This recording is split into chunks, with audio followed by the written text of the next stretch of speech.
Hello， 大家好，这一课我们来聊一下钢推。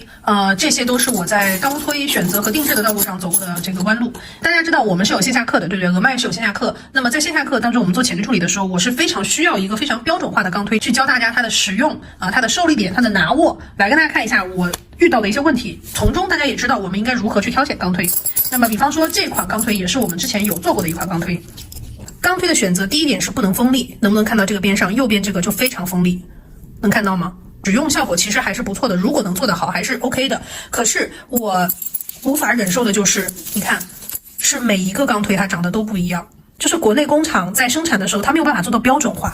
以至于我在去使用的过程中和教学员的过程中，我受到了非常大的阻力，能理解吗？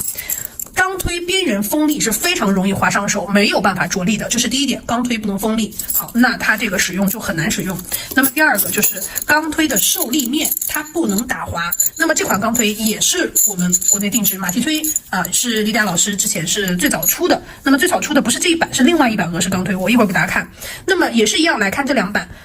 首先我们选择的是弧面如果将来你选择这个钢推的话，你要选择这种宽然后扁圆的钢推，这是马蹄推的第一要领。马蹄推选择就是宽扁圆，这样我们再去推左右两边拐点的时候，你的受力是非常方便的虽然说这款钢推它的扁圆做得非常好，但是来侧面看一下，侧面它的着力没有办法着力。你看它前面这个位置是内收的，看到了没有？这个马蹄它是内收，这样子去顶是没有受力点，会打滑的，直接出去了。看到了没有？如果不好推的那种客户是直接就出去了，是因为什么？这个位置它是内收了，它做了一个内收的动作，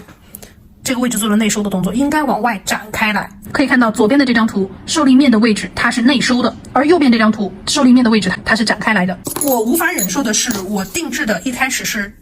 这个弧度，看到了没有？就是你能贴合甲廓，你再去推的时候会更方便。可是再来后面的钢推，你看的边缘它都不整齐，这些边缘都不干净，就没有办法达到一个非常标准化的操作。然后再后来就又变成了一个这样子的感觉，这个是市场通货，但事实上你在使用的时候，你在着力的时候，你要把它抬得很高，你要把它抬得很高才行。我需要的是这样子的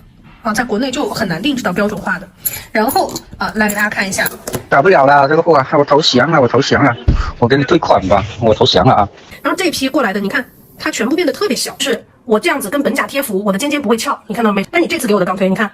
这个我要想把它贴服的话，贴服我这个边缘的话，我要抬这么高，看到了没有？侧面大小都不一样，都不直，能看出来吗？马蹄推我一共做过2个版本，每次都是销量起来后品质就下降，我无法接受确认的样品货不对版，同一个型号都不是一个麻生的。第一个受力点在外缘，第二个它没有受力点，就是它会打滑，第三个简直了，连马蹄都不是了。所以我们大半年没有做钢推，这就是为什么第一版钢推我不卖的原因。第一版最早期的是这样的一个形状。第二个我们要讲究的就是它的受力面。受力面是什么意思？你看这个侧面我们能看到它是外展开来的，外展开来的这个边缘我们在推死皮的时候，就是你是可以用的是最外面的这个力去着力，它是最方便的，这样子推是方便的，我没有用力去推它。然后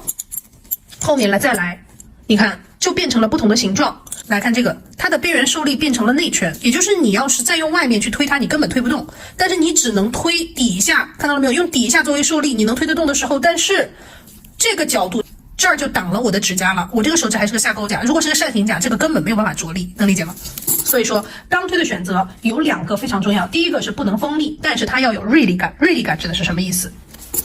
锐利感指的是它的侧面的棱受力面，它要有阻力，它要有锐利的感觉，但是它不会割伤手，能理解吗？这个叫做锐利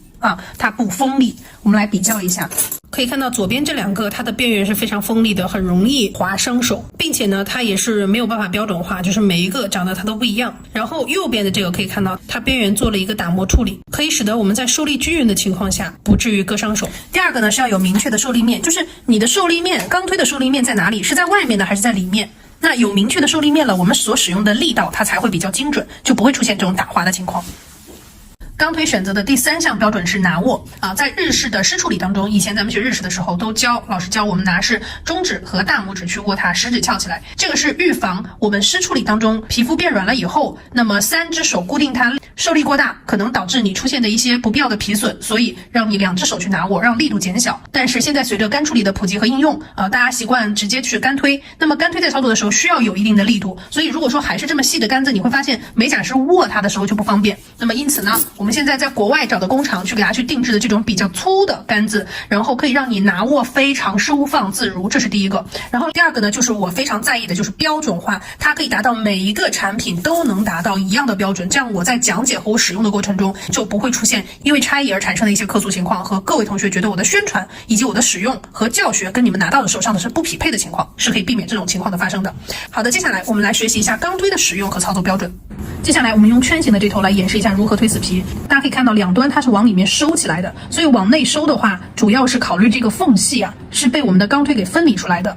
就是我们钢推平放与我甲面轻微贴附，把甲上皮推松了之后，只要稍微轻轻一翻，那么甲上皮就被剥离了。所以钢推主要是把甲上皮推松于甲面就可以了，那么它并不需要放到安全线里面去。所以大家看，我只是把这个甲上皮推松于我的甲面就可以了，翻转翻转，推拨推拨啊，就这样子把它打开就行了。然后甲面上我们可以看到左右拐点有一些残存的甲上皮角质，我们也可以用钢推的内圈去把它刮出来。所以说这个圈形头它是有两个功能的，一个是推，一个是刮。另外一头的斜面推呢，它同样也可以推死皮。我们来看一下它的应用。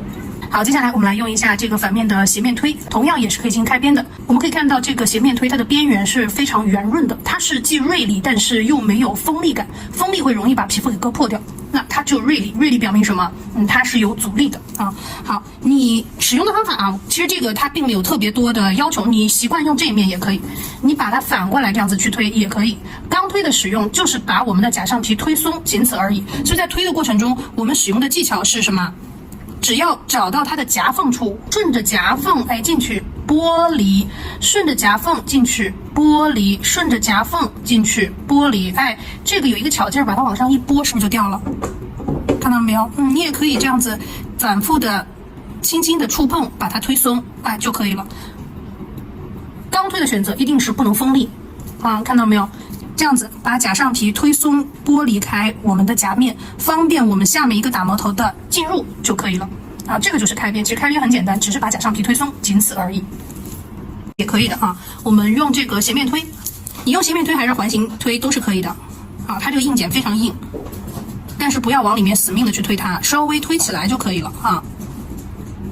这个是右手的中指，因为握笔的话，这里会有明显的这个角化的现象，所以这个拐点到这个位置就很容易出现比较明显的角化现象。一边推一边把它给稍微往上剥离一下，这样我们在进行打磨的过程中就方便多了。像它这个死皮是比较厚的，比较厚的死皮我们要先干嘛？先把它剪掉。剪之前是不是要先打磨？要把里面打磨顺畅了，再剪死皮的时候就不容易剪出血了。